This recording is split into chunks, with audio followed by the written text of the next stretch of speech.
কুমলা খাওয়াতে পারি, একটা আপেল খাওয়াতে পারি, একটা বিড়িও যদি না খাওয়াতে পারি, আমি কিসের দাদা তোমারে? খাও খাও বাপু, বয়স হয়ে গেছে গো, এখন আর পাইনি, চলো একটু দম নিয়ে আসি, আর একটা বিড়ি খেয়ে আসি গে। চলো বাপু চলো। হ্যাঁ চলো যাই। আর হয় না, আগেকার সেদিন আর নাই গো, সব শেষ হয়ে গেল। একটা বিড়ি খেয়ে নি। দাদা হ্যাঁ? বিড়ি দাও। এটা বিড়ি তো খাবা, নাও খাও।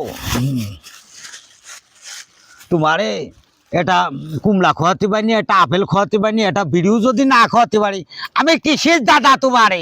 খাও খাও খাও ভাই খাও, এই পরানটা ভরিয়ে খাও, এই আগুন নাও নাও, পরানটা ভরিয়ে বিড়ি খাও খাও। হ্যাঁ হ্যাঁ, মনে সুখী খাও, বিড়িটা খাও। বিড়ির ভিতর যে কি স্বাদ রে দাদা, তুই তো এখনো বুঝিসনি ভালো করিয়ে, টান দিলি মনে হয় যে রসগোল্লা খাচ্ছি, রসগোল্লা। দাদা টান দিলে মাঝে মধু। হ হ হ হ।